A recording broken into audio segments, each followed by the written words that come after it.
Hey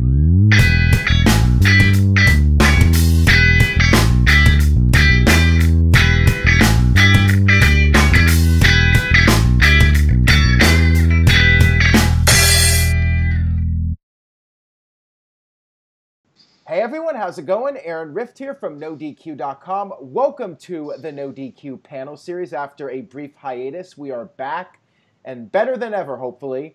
I am being joined by the usual panel guests. First, we have the West Coast Professor, two-time NoDQ Wrestling Trivia Champion, good old JM Jeff Meacham. How's it going, Jeff? Doing well, doing well. I'm missing my belt, but we'll see what happens. We'll see what happens. Also being joined today by the greatest columnist in the history of the NoDQ galaxy, the entire wrestling galaxy, universe, whatever, Mr. Virtue's Rage. How's it going, Virtue? Hey, man, what's going on? What's going on, everybody? I'm doing Hello? well. Hey, do you remember the movie Christmas Vacation? Hello, yes. Everybody! Wow. Yeah, and that's a great one. Here we go. Yeah, that's it. Yeah, it's a great one, man. My all-time favorite is still the original Vacation, National Lampoon's Vacation with Wally World, but I still love Christmas Vacation as well. That's a great one also. Is it horrible I've seen none of those movies, like, ever? Yes. You need to see those, Jeff. As soon as we're done with this, you need to get into the Christmas spirit and watch those movies. Are they on Netflix? Are they, Virtue? Well, Christmas Vacation will be all over the different channels. It's December. I would go to my handy-dandy Spectrum guide and find it. Anyways, we better get back to wrestling here before we get too many thumbs down. We're getting off topic here. We're also being joined by a very special panel guest. We have Jacob on today. How's it going, Jacob? Doing all right. How's everyone? Awesome. I mean, I'm definitely in the holiday spirit here. I'm a little bummed out about the recent news of Jim Johnston being released from WWE after a 32-year career in the company. So I figured, what better way to pay tribute to Jim Johnston than to do a panel video about the greatest wrestling theme songs in history? And also, since we're talking about the best ones, we'll need to talk about the worst ones. The best and the worst wrestling theme songs in history. We'll go ahead and break them down. Maybe even talk about the best, worst theme songs. Now, like there. Break it down. So why don't we start with DX? Well, first of all, before we start with DX, I want to get your guys' opinion on the all-time greatest wrestling theme song. I'll start with my own personal favorite, and that is The Undertaker. I'm going to go with The Undertaker as my all-time favorite wrestling theme song because I think it's such an iconic theme right from the very first bell. When you hear that, the crowd goes nuts. He comes out there, and it's epic. It's an epic song, and it gets you pumped up when The Undertaker's music hits. And there's been so many various versions of that theme song. Yeah. It's evolved over the years. And actually, what's your favorite version of it? Great question. I was going to say, I love the original, but I would have to say I really like the Ministry of Darkness version. Yes. Yeah. That's one of my favorites. What about you, Jacob? Your favorite version of The Undertaker's songs? Any of the any of the Ministry style, because I know there was a couple before it completely settled on what we hear now. But any of like the Dark Side version 1, 2, 3, any of those I really enjoy. I've liked a bunch of those, and then I do like the classic original Undertaker because they always talk about how Undertaker evolves over the years. His character evolves, his music evolves with him. Absolutely. And I always found that really awesome because you couldn't really use the Ministry of Darkness Undertaker and give him the old Undertaker theme. It doesn't coagulate. But that's my favorite is any of the up to about the Ministry of Darkness-ish. Yeah, and that's the cool thing. Like the theme song, it did, like you said, evolve with the character, and that's what I like. It's the same basic tune, but it's always been changing up over the years and changing with the times, which I think is really cool. So I have to go with Undertaker personally. Jeff, let's go with you. Your all-time favorite theme song and your favorite version of The Undertaker's theme song. Well, they are one and the same. Of course, I'm going to say Real American from Derringer because it's Hulk Hogan's theme song. And I think even in 2017, especially now with him being exiled for the last 2.5 years, if that song hits an arena, the place goes ape. They just go banana at Pat Patterson. Banana. But The Undertaker, I'm sitting here now talking about it. You can be in an arena, you can be in an outdoor stadium in broad daylight, that gong hits, and you get the chills. You get the goosebumps up and down your arm, and you feel the moment. Aaron, you've been to WrestleMania when he walked out in the sunlight. Yes. And I know all thousands and thousands of you got the chills up your spine when he walked down there to face Bray Wyatt. I know it's happened because it happened to me in Florida when he faced Edge. So it's one of those things where The Undertaker's entrance, music, everything, the presentation has been so iconic. And my personal favorite theme of his is the last one he used, when he returned from being the American Badass to the Undertaker, the dark character, because it became theatrical. Yes. It became very Phantom of the Opera-esque in that the music just boomed throughout your very soul. It just got to you. And, like I said, I can hear that. I can be in the middle of a 2-mile hike in the middle of Santa Clarita, the hills up here, and I'm sweating, proverbial balls, if you will, and it's hot. The gong hits, and I get chill. I immediately get freezing cold. That's just the way the Undertaker's theme is. Virtue. So it's just the dong. I don't think. I mean, it's a solid theme song, and I get why people like it.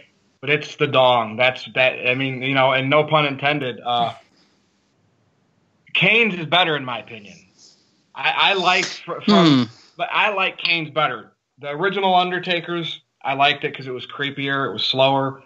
But I just think that it's that initial when you first hear the bell. That's what people really like about it. So now Kane's is not my favorite of all time. I just personally like it better than the Undertaker's. To me, the best one of all time is the Ultimate Warriors. And I don't know why. I even like it better than Hulk Hogan. Something about it, the way the instrumentals were, you heard it and you knew. And maybe because the Warrior himself made that theme better by the way he did his character. But hands down, the Ultimate Warriors theme. That's my favorite. Virtue, it's funny you say that because for so many years we've heard the title shouldn't make the man should make the title. Do you think it's the same thing, that the theme shouldn't make the person should bring the theme out in himself or herself and enhance the presentation of the theme song of the entrance? Yeah, I mean, that's how it should. It's always be about the wrestler. The themes help, but if you're using your theme song to get over, and you're not doing your job as a wrestler. I think you should make yourself feel so important that your theme becomes important. And to me, the Warrior did that. And the thing of it is, if you are given an important enough spot and your theme song draws that kind of attention, you almost have to, when Ric Flair walks out to the theme from 2001: Space Odyssey, he is strutting immediately. He is Ric Flair the minute that he goes through that curtain and that music, builds into the crescendo. He's Ric Flair the whole way down that aisle.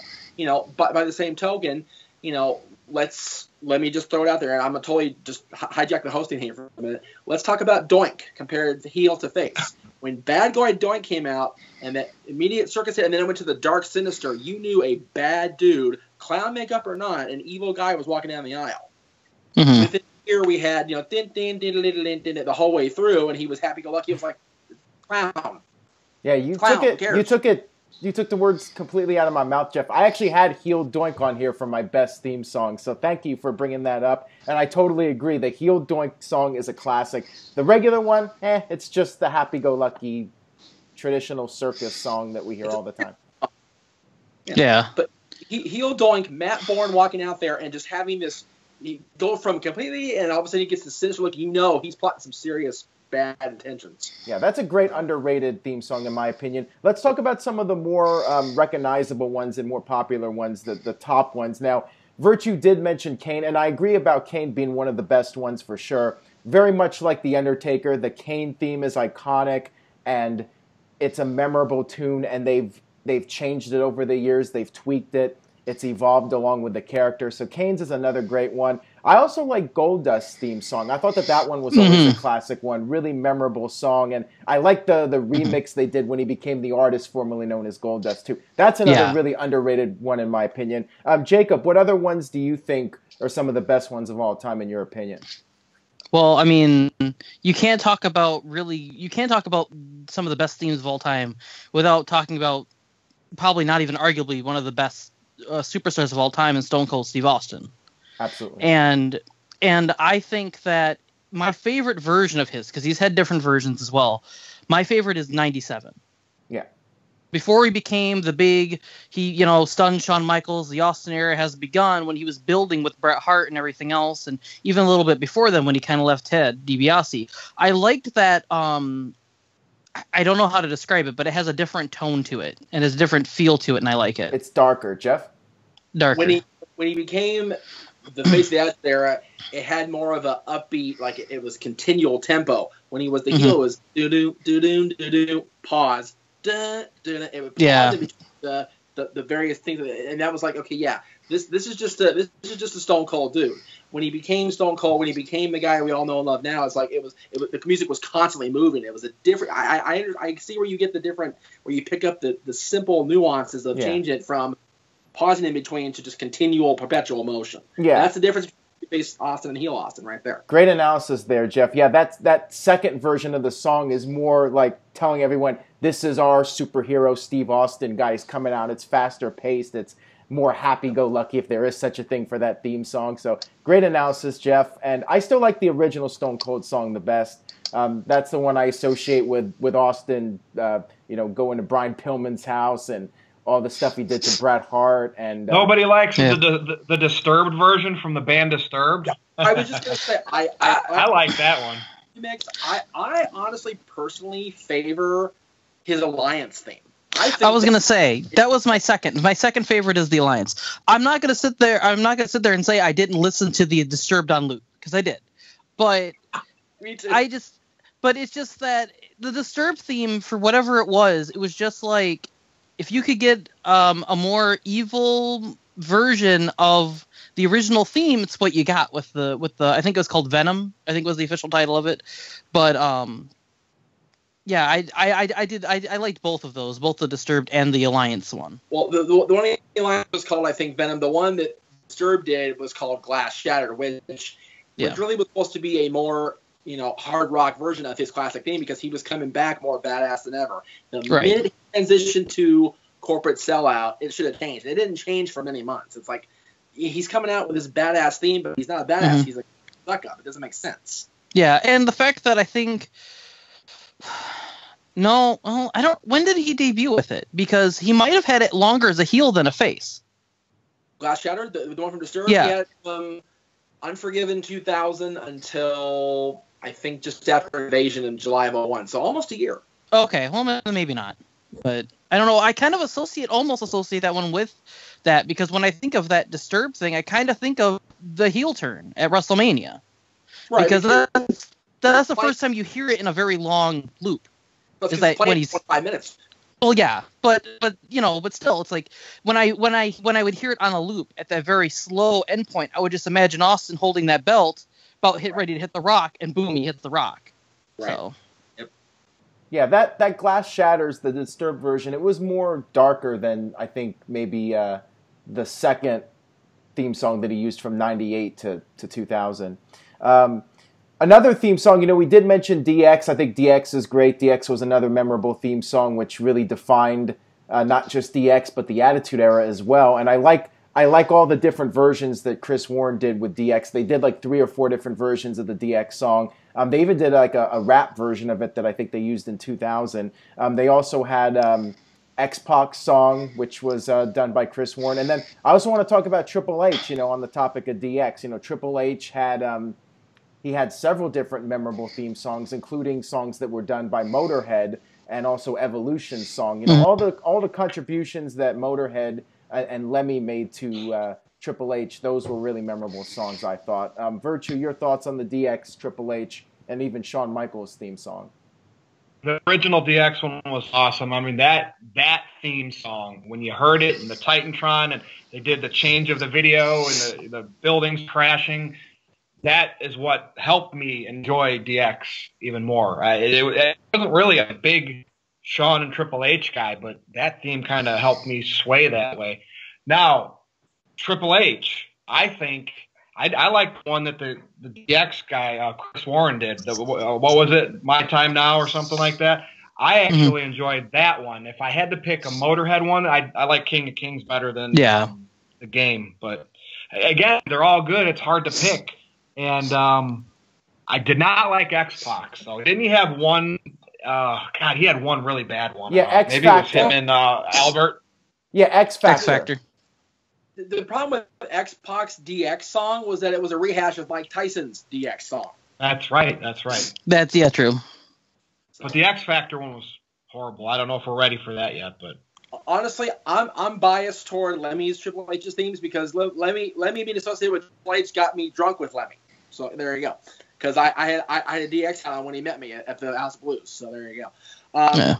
But yeah, DX one of those things where, much like the Stone Cold Steve Austin theme, it defined basically, for I don't know how old Jacob is, but it defined the three of us in the panel. It defined our youth. It defined our growing into adulthood because DX was on TV every single week during our early to late teens. Same with Stone Cold Steve Austin.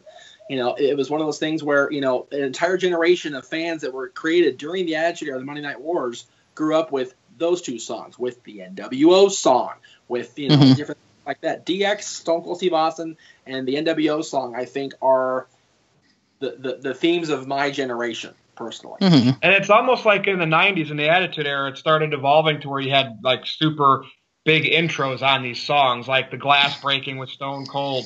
Do you smell what The Rock is cooking? Before then, the songs would just start playing, which were equally as good because you'd hear the Warriors music start going and you immediately knew. But somewhere around the Attitude Era, those intros.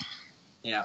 The only exception to what you just said, Virtue, is Rock House, the NWO song, because that immediately started, and you knew as soon as that first chord of that guitar hit, you knew stuff was going down because here came the Outsiders, here came Hogan, here came everybody, and here they come, all 40 of them, and the 300 of the most.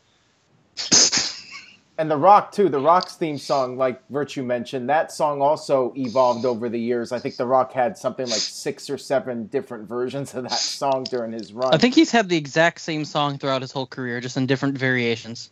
Yeah, but that's the cool thing about the tune is that they changed it up and it evolved with his character. If he was Hollywood Rock, they slowed it down a bit. That's my favorite one.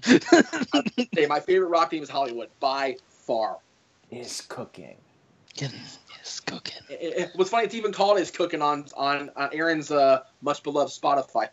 Absolutely. Rock's is a great one. Now, a lot of these themes are Jim Johnston compositions. Jimmy Hart also did a lot of memorable songs, and we mentioned Shawn Michaels earlier.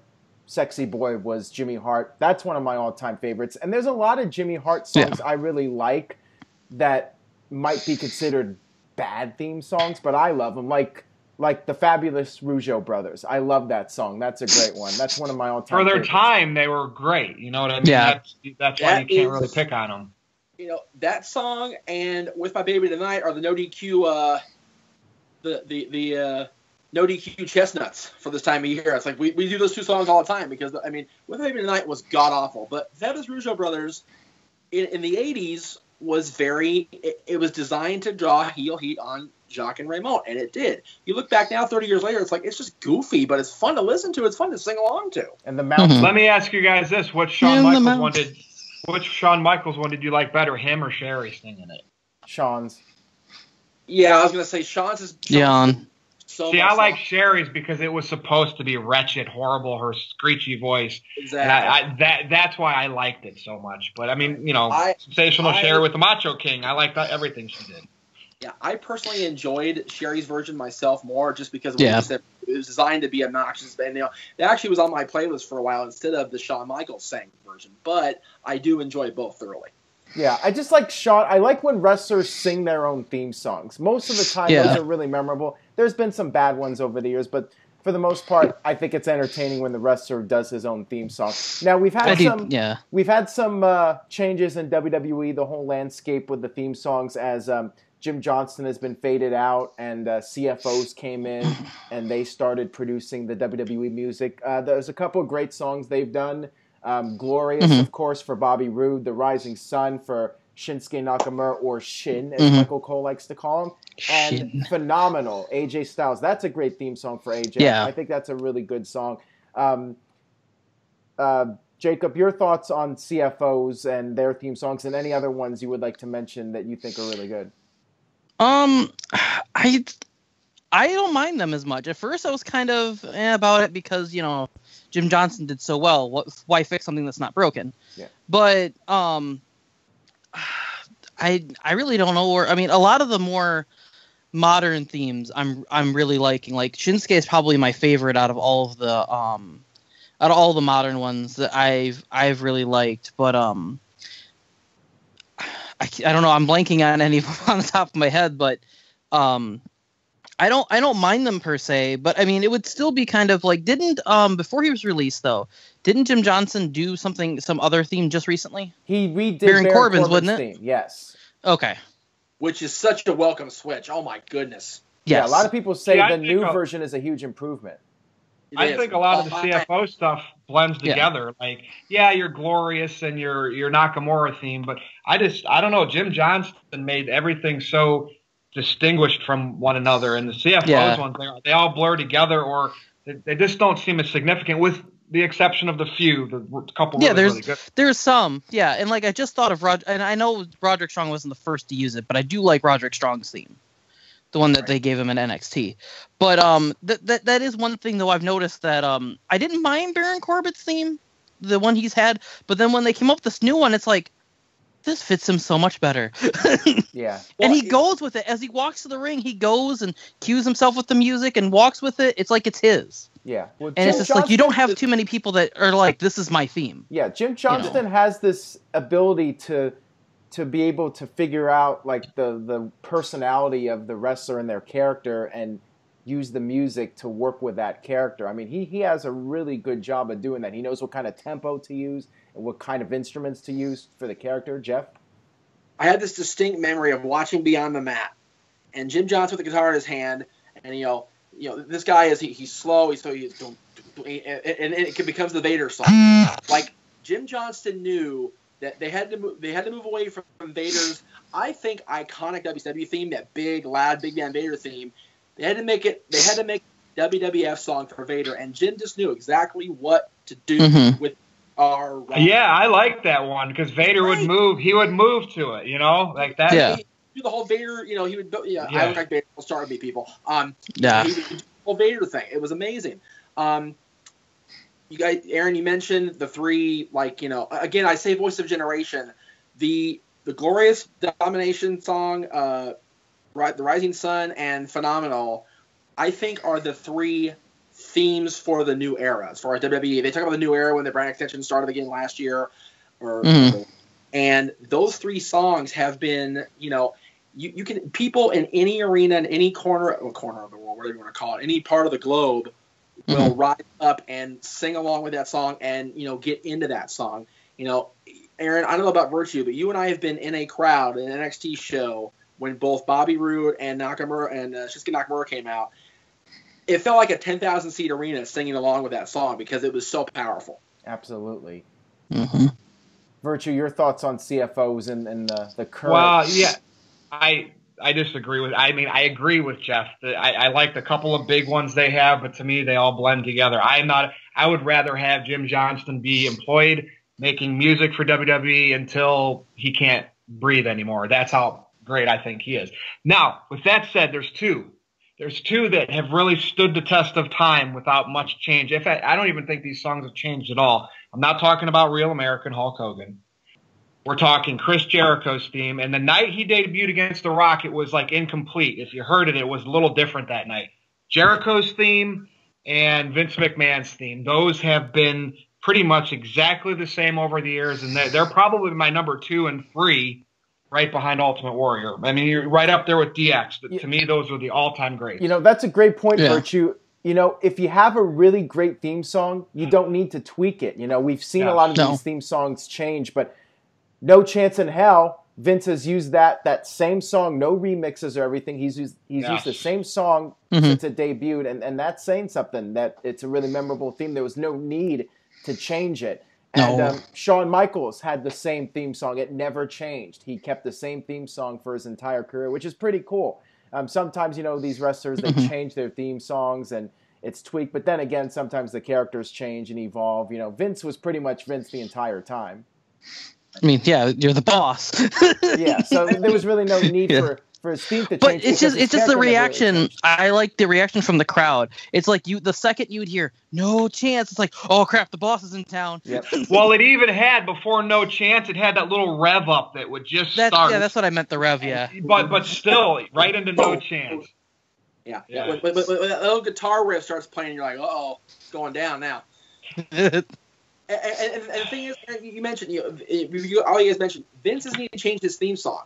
Vince, whether he's the baby-faced, happy-go-lucky, I love everybody, Mr. McMahon, or screw you all, Mr. McMahon, you know he's the boss, and you have no chance in hell of going against what he says. Absolutely. Now, the last thing I wanted to say about CFOs, like I think they're two different styles, because Jim Johnston is more the old school musician and he has his band, and there's that older style, and then you have CFOs and they're more new school in terms of programming the music and having the loops. Some people criticize CFOs because their music tends to be like 45 seconds and then they just keep looping it over and over again, and all the music is done with a computer instead of just old school musicians recording it. So it is a different type of style. But CFOs, I mean, it's more hip with today's fan base and the public out there. So it is different. I think as the older fans, we miss Jim Johnston. Yeah, we haven't said a whole lot about the female theme songs. I think there are certain ones that are, iconic over the years. I mean, when you think about the Attitude Era, you think of Trish Stratus's theme. You think of originally Mark Merrill's song, but it ultimately became Sable's song. Yeah, that's Sunny. Sunny was the first diva to have really her own theme song, and I thought that was interesting that she got her own theme song, even though she didn't really actually wrestle in the ring, but she had her own song because she was Sunny. Right. As far as nowadays, I'm biased, and I know I'm biased, but I absolutely adore Charlotte's theme. I know it loops. I know it's the same thing 300 times in the course of 3 minutes, but I love the arc of that song. I just do. Well, what about Sasha Banks? I like Sasha's song. It's just I'm not into the overall presentation of Sasha Banks. So I can't get into that like getting the Charlotte's theme or Alexa's theme or even Natty's theme, even though it's a rehash. Natty's theme is still very good. I'm going to throw some under the bus because it's time. Like, these are absolutely horrible themes. Every version of Stephanie McMahon's solo theme, they're all horrible. Every one of them, absolutely horrible. I'm all grown up now. What's her newest one? I don't even know. They're just Welcome to the Queendom. Yeah, it's called Welcome to the Queendom. I just something about her. She seems awkward sometimes, trying to portray being a cool person. And her themes come across like she's supposed to be that, but she can't. Her body language can't match it. Exactly. No. You nailed it, Virtue. I agree with you 100%. And I do have another one, and then you can talk about Stephanie and the Bellas. Oh God, the Bella twins.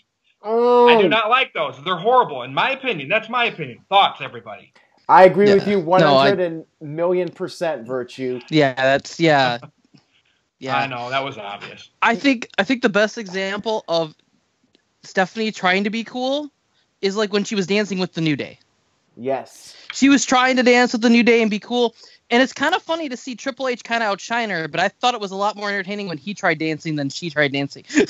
She has this like, Mom, stop dancing, quick, because go away. Triple H was doing it as a joke, and it came across that way, and it was funny, and it was cool. Stephanie thought she was being serious, like, this is how I dance in the club.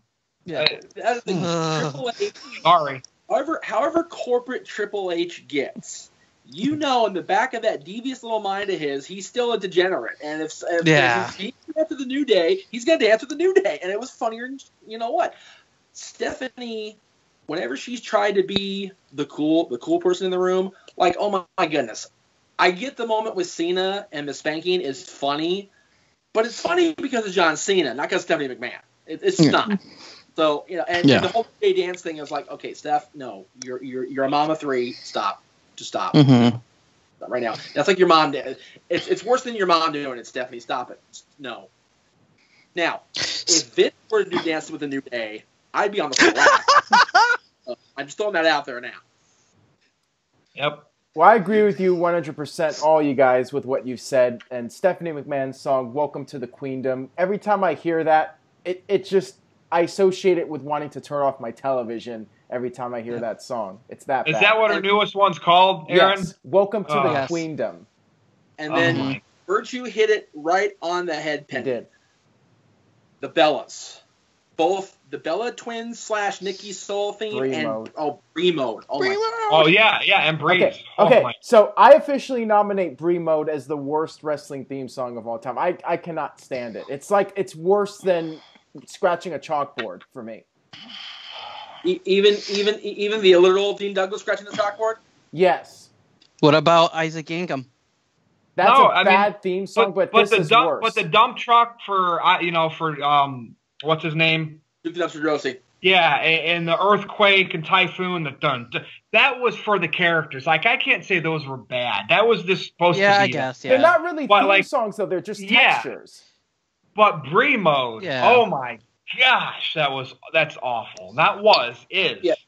The themes you mentioned were gimmicky with gimmicky characters. Yeah. For all intents and purposes, Brie Bella is a twin sister of a former champion, the wife of Daniel Bryan. She's supposed to be a real person. The Brie Mode song is just god friggin' awful. Well, like Daniel Bryan's theme really gets you into his character. Why you don't? They could have came up with something cool like that for Brie. No, they did Brie Mode. I think you're hitting a point without even really trying to, Virtue. I think they legitimately don't really care about the female themes anymore. Like, they wrote that song for Trish because Trish was such an iconic figure. The ladies now, it's like they're trying to portray an idea of everybody's equal and they're all superstars. But the problem is, most of the females are falling into the same category as the undercard superstars, the male guys. They don't care about their songs. Yeah. Any other annoying ones? I'm going to mention another annoying one, and then that's it for my annoying ones. Rey Mysterio. Which one? Which one? The Booyaka 619. I just, and again, I don't. It's not the demographic. I get it. I know why they push guys like Rey Mysterio. I loved Eddie Guerrero, still do. But just that Rey Mysterio felt forced. Like, you got to have the Hispanic crowd behind you, and maybe that's why that theme doesn't resonate with me. I liked his original theme when he came in WWE for that period. Who's that jumping out of the sky? I like that was just to me. It was like, that's cool, because I mean, I didn't mind his WCW theme too much, but I felt like the one they came up with WWE before Booyaka kind of fit him a little better. Well, like I know they were trying to do the mysterious thing with it, but the problem with WCW themes in general was they were all rehashed from the Turner Library for the most part. I mean, they were just generic songs that really any random person could use. They weren't specified for one specific character. They were just generic songs like the Nirvana ripoff. And, as much as I like Stunning Steve's theme song in WCW, that song was used by like half a dozen people over the years. It was ridiculous. But when Steve used it and when the Blondes used it, it was awesome. Yeah, I agree. And, like some people in WWE used the same song multiple times, like Kurt Angle and The Patriot used that song Metal, which is fine. That's a good theme song. But, yeah, it didn't really wasn't specific for one person. When The Patriot used it, it was okay. When Kurt used it, it's freaking iconic. Yeah. So, well, the "You Suck" chant helped make that song really iconic, too. Yeah. It's funny you mentioned same themes.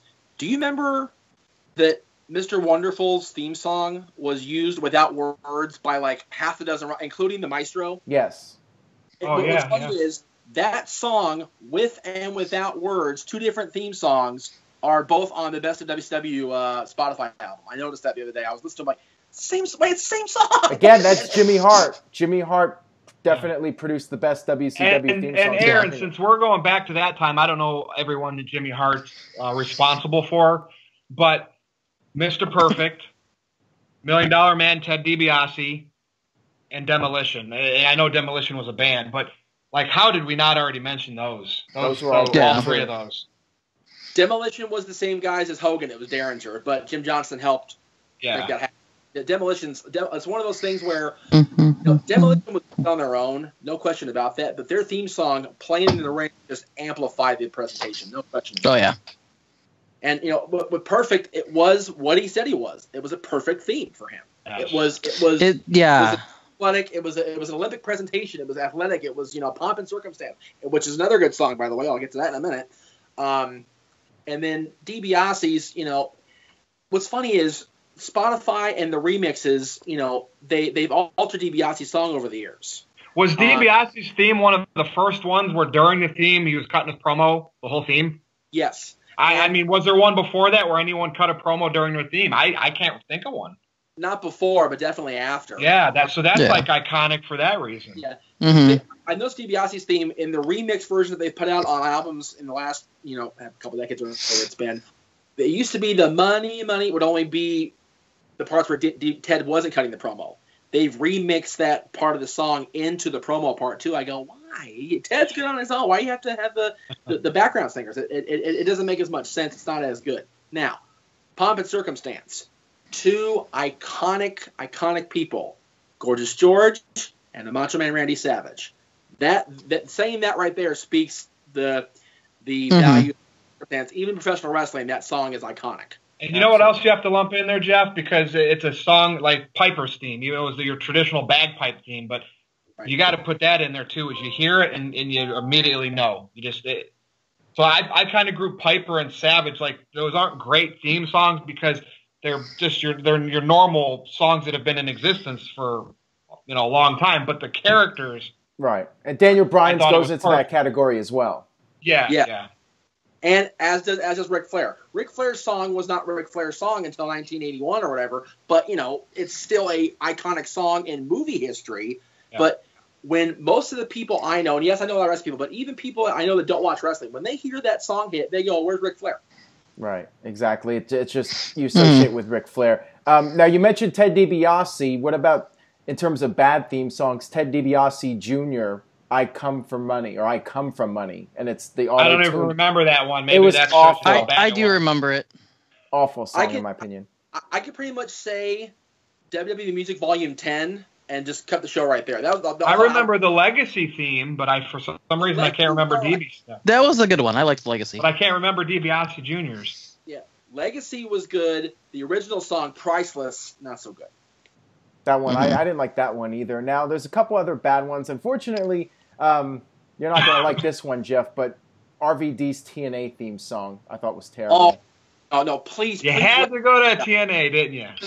We were going to get there eventually. Because you know what? Impact. I talked to Bob about this myself. He refuses to come off the perch. Like, he refuses. It's a good... No, it's not. It's awful. It's awful when they let him swear. It's even worse when they censor it. Yeah, but to be fair, that's not a TNA produced... that wasn't a... But I don't remember anything in TNA that was good. No. Because they were generic. Good? I'm not blaming TNA for that song at all, because Rob used that before he went to TNA, between WWE and TNA. He developed that with he developed that with them himself. And well, the last time I saw him in kind of a quiet moment, I go, why? He goes, good. I'm like, okay. I take that back about TNA. I did enjoy the slow version of the Broken Hardys theme, and I hope that they can bring that back into WWE. I did enjoy that one. That's one thing that kind of gets me sad about Jim Johnston leaving. Could you imagine him doing a broken Matt Hardy theme? Oh my goodness! Yeah, I have a feeling they're going to have Rebby work with CFOs on that. Well, I just have a feeling. Right, but like the thing that immediately comes to my mind when I think of Jim Johnston and pianos is the Undertaker piano theme. Yeah. And I'm just like, that could be so cool to do with Matt, because that's what I was thinking the whole time when they were originally kind of appeared at WrestleMania. I'm like, could you imagine what they could do with that? And then now it's just like, we're just finally about to get broken Matt Hardy, and then there goes Jim Johnston. I'm like, come on. Well, it's funny you mention that, because on Spotify, at least, I don't know if it's on an actual album or not, but on Spotify they have the Undertaker category, and one of the songs is the piano dub of his song. I go, this could work for anybody now. This could work for Matt Hardy. This could work for any dark character. It's amazing how simple stuff can be tweaked just a little bit, and like the grace of Jim Johnston and things like that happen. Now, you mentioned TNA not having a whole lot of good songs. I kind of disagree, because in the Asylum years and before the big break from the NWA, AJ Styles was really good. That was The Chris Daniels remix of the Marilyn Manson song he used in TNA was really good. Samoa Joe's song was always good. There were a few. I mean, there weren't a whole lot of great ones, but some of the ones that you don't expect. I mean, they're goofy. They're parody, like Black Machismo. It's a total ripoff, but it's funny and it's good. It's a good song. It fits what he was doing. Yeah. I will say one of the worst TNA songs is the NWO remix for Hogan and Immortal. That's a god-awful song. I will totally throw my Hulkamaniac status under the bus right then and there, because anything Hogan used outside of WWE, with the exception of, well, okay, let me take it back. Anything he used in TNA was useless. It was an awful song because it was all remixes of stuff he used before. I agree on that. I just think in general the TNA theme songs were really boring. I don't think they were either great or bad. They were just forgettable. Well, like I said, AJ Styles is one of the ones that stands out. AJ Styles' theme song, for all that it was repetitive and it wouldn't work in 2017, it worked for AJ in 2002 because that's who he was. So yeah, no, and I never minded Beer Money, that song I didn't mind too much. I thought it fit them. James Storm's song by himself is a good song too. So yeah, I think that's okay.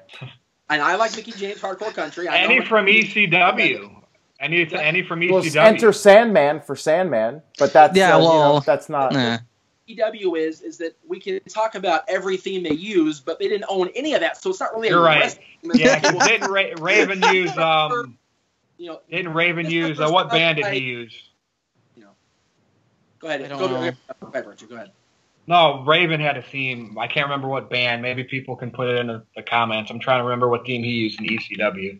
Yeah. Well, you're right. It was mainstream. They how did they not have to pay for that stuff? Because they weren't on nationally broadcasted TV. They were all syndicated, and their tapes were so underground that nobody cared. The minute they went national, and the minute WWE took notice of them, they went, they're pirating everything. We gotta shut them down. That's what was cool about ECW. Underground.